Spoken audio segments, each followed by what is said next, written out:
तो नमस्ते प्रणाम स्वागत बा रउआ सबके राइटर के पी राज के चैनल पर। और सब बताइए आप सब कैसन बानी। उम्मीद करते रउआ सब भी बढ़िया होखब अच्छा होखब।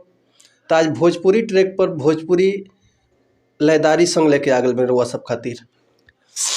आज कुछ दिन पहले खेसारी भैया गाना आइल एगो कि सजनवा भजनवा गावेला रघुराई के कि चढ़ली जवानी देह टूटे अंगड़ाई के सजनवा भजनवा गावेला रघुराई के। तो यही ट्रैक पर रउआ सब खातिर लयदारी संग लेके आ गइल बनी। एगो औरत अपना नैहर फोन लगल भी अपना मातारी से कैसे अपना पति के दुख कहतिया। आई देखी कैसे गाना बा कि नैहर में देखनी न कबो ऐसन दिन के माई रे भातार रख ले बस तीन के चोली पेटीकोट देला ओकरे के कीन के माई रे भातार रख ले बस तीन के। ताई देखिए कौना भाव में गावक बा आ कौना लय से गावक पर वो सब गा के बताओ तनी।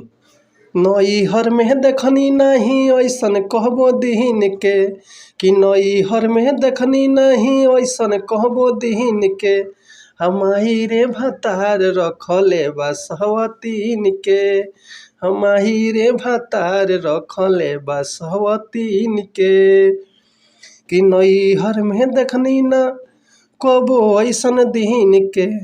अरे नैहर में देखनी न कबो ऐसन दीन के हमाही रे भातार रखले बस तीन के कि चोली पेटी कोट देला वो करे के कीन के कि चोली पेटी कोट देला वो करे के कीन के हमाही रे भातार रखले बस तीन के तो माई रे भातार रखले बस तीन के। तो उम्मीद करते रहो सबके मैटर बेहद पसंद आयल है। अगर हमारे गांव में कोनो मिस्टेक बोली तो भैया क्षमा चाहते नहीं, ऐसे कि हम सिंगर ना है राइटर हैं। रउआ सबके इतने आधार बता देनी। इससे पहले कहब कि अगर वो चैनल पर नया बने तो चैनल के सब्सक्राइब करी, लाइक करी, बेल आइकन प्रेस कर दी कि कोनो भी गाना हम अपलोड करी तो सबसे पहले नोटिफिकेशन रउआ सबके मिले। अगर ये गाना के रउआ फुल लिखवाल चाहते हैं तो डिस्क्रिप्शन में हमारे कॉन्टैक्ट नंबर बा, व्हाट्सअप नंबर बा, व्हाट्सअप कर सकले या कॉल कर सकले। रउआ के बिल्कुल उचित चार्ज पे गाना मिल जाए, फुल गाना मिल जाए।